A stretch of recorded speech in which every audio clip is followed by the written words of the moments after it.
Aksi saling serang masih berlangsung antara Israel Amerika Serikat, tapi sepertinya mereka mulai kelabakan.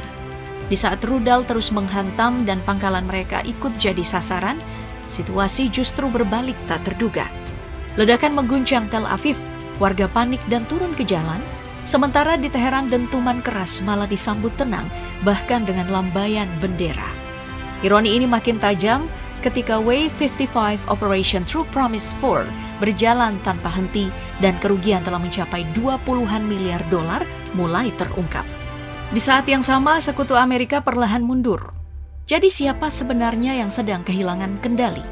Tahan sampai akhir, karena jawabannya tidak sesederhana yang terlihat. Inilah fakta aksi saling serang Israel Amerika Serikat versus Iran bagian ke-7. Wow. Aksi saling serang masih berlangsung antara Israel Amerika Serikat, tapi sepertinya mereka mulai kelabakan. Di tengah intensitas konflik yang makin tinggi, satu istilah terus muncul dan menjadi pusat perhatian. Operation True Promise 4 atau disingkat OTP 4. Ini bukan sekadar operasi militer biasa, melainkan rangkaian serangan berlapis yang dirancang Iran untuk menekan lawan secara terus-menerus. Berbeda dengan serangan konvensional yang sporadis, OTP 4 ini berjalan seperti gelombang, datang berulang, terukur, dan semakin kompleks. Iran tidak hanya mengandalkan satu jenis senjata, tapi memadukan rudal balistik, drone bunuh diri, hingga serangan presisi jarak jauh yang membuat sistem pertahanan lawan kewalahan. Dalam beberapa hari terakhir, dunia mulai melihat bagaimana pola ini bekerja. Gelombang demi gelombang diluncurkan tanpa memberi waktu pemulihan bagi Israel dan Amerika Serikat. Bahkan, dalam Wave 55 atau gelombang ke-55, skala dan koordinasi serangan menunjukkan bahwa ini bukan aksi reaktif, melainkan strategi jangka panjang yang sudah dipersiapkan matang. Iran mengirim pesan yang jelas. Mereka tidak hanya bertahan, tapi mampu mengatur tempo perang.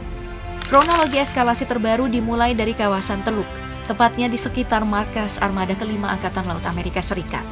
Pangkalan strategis ini mendadak berada dalam status siaga tinggi setelah terdeteksi peluncuran drone Shahid 136 secara simultan menuju sejumlah titik militer Amerika Serikat.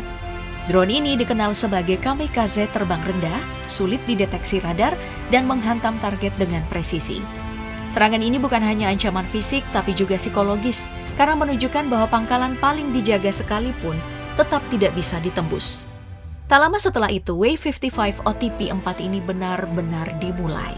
Iran meluncurkan kombinasi rudal canggih dengan kecepatan ekstrim dan kemampuan manuver tinggi.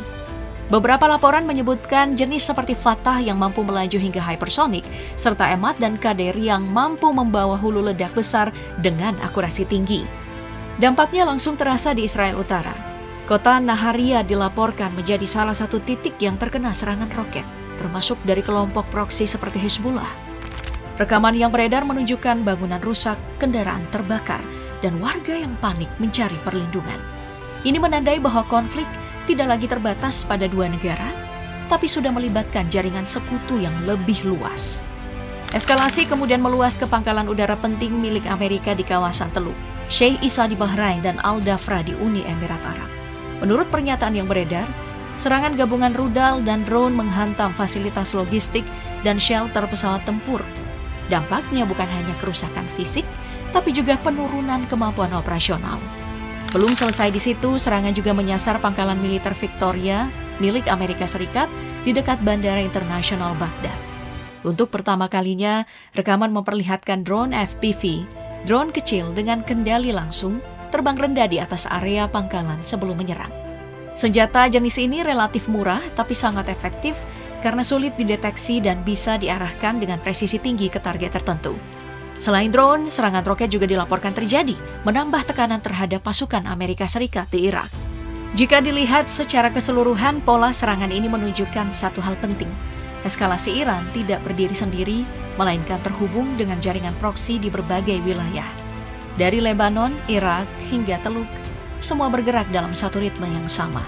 Dan di titik ini, pertanyaan besarnya mulai muncul.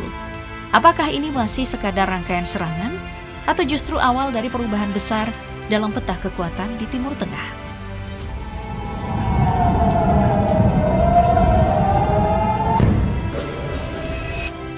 Eskalasi dari pihak Israel dan Amerika juga terus bergerak, namun kali ini justru memunculkan banyak tanda tanya.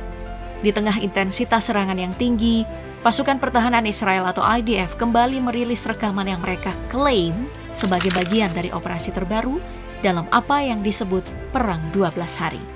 Video tersebut memperlihatkan serangan udara yang diklaim menghancurkan peluncur rudal milik Iran dan sekutunya. Namun tak butuh waktu lama hingga muncul kontroversi. Sejumlah pengamat dan pengguna media sosial menemukan bahwa beberapa footage yang dipublikasikan ternyata bukan rekaman baru. Ada indikasi bahwa video lama, bahkan dari operasi tahun sebelumnya di Lebanon, digunakan kembali dan dipresentasikan seolah-olah bagian dari serangan terbaru. Hal ini pun memicu pertanyaan serius tentang kredibilitas informasi yang dibagikan, sekaligus menunjukkan bahwa perang ini tidak hanya terjadi di medan tempur, tapi juga di ruang informasi. Di sisi Amerika, langkah CENTCOM juga tak lepas dari kritik. Beberapa video resmi yang dirilis justru dianggap menunjukkan pemilihan target yang dipertanyakan. Alih-alih menghantam fasilitas strategis aktif, ada indikasi bahwa diserang adalah peralatan lama, bahkan sudah dirusak atau tidak lagi operasional.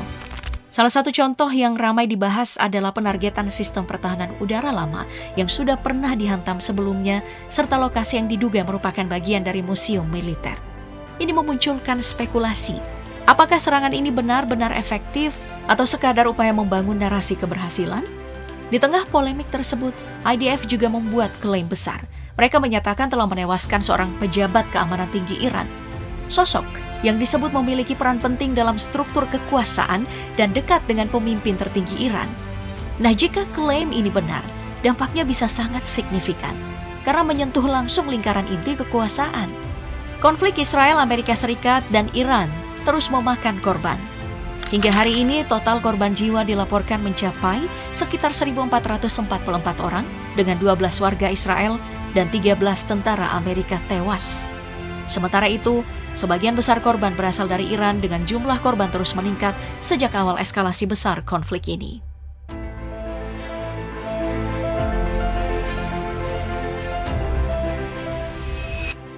Situasi terkini menunjukkan bahwa tekanan terhadap Israel dan Amerika Serikat tidak hanya datang dari medan perang, tetapi juga dari panggung internasional. Salah satu perkembangan paling mencolok adalah sikap Sekutu Barat yang mulai menjaga jarak.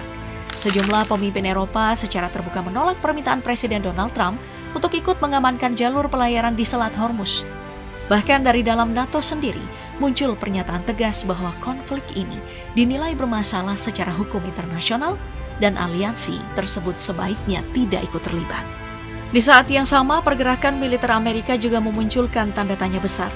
Laporan yang beredar menyebutkan bahwa kapal-kapal Angkatan Laut Amerika Serikat mulai menjauh dari kawasan paling panas di Timur Tengah ini. Jika ini benar, maka ini bukan sekadar reposisi taktis, melainkan bisa dibaca sebagai bentuk kehati-hatian ekstrim atau bahkan indikasi bahwa risiko di lapangan sudah terlalu tinggi. Kondisi ini semakin diperkuat dengan pesan terbuka dari Iran yang ditujukan langsung kepada Trump, menegaskan bahwa hasil perang tidak ditentukan oleh pernyataan politik, melainkan oleh realitas di medan tempur, tempat yang disebut-sebut kini justru dihindari oleh pasukan Amerika Serikat. Di dalam negeri Israel sendiri, situasinya juga tidak kalah panas. Rumor mengenai kondisi Perdana Menteri Benjamin Netanyahu kembali mencuat setelah muncul video yang justru memicu kecurigaan sebagai rekayasa digital. Alih-alih meredam isu, hal ini pun malah memperbesar spekulasi tentang krisis kepemimpinan. Sementara itu, Iran memainkan kartu strategis lainnya melalui Selat Hormuz. Mereka menyatakan bahwa jalur vital tersebut tetap terbuka, namun hanya bagi negara-negara yang tidak terlibat dalam konflik, dan itu pun dengan izin dari Teheran. Ini adalah langkah yang sangat signifikan, karena secara tidak langsung, Iran menunjukkan kendali atas salah satu jalur energi terpenting dunia. Jika perang ini berlanjut, skenario akhirnya mungkin bukan kemenangan militer mutlak, tapi perang ketahanan. Seperti dikatakan Ali Faiz, tujuan Iran itu bukan menang, tapi bertahan. Dalam kondisi ini, cukup bertahan saja sudah bisa dibingkai sebagai kemenangan. Dan justru menempatkan Amerika Serikat Israel di posisi kalah secara strategis.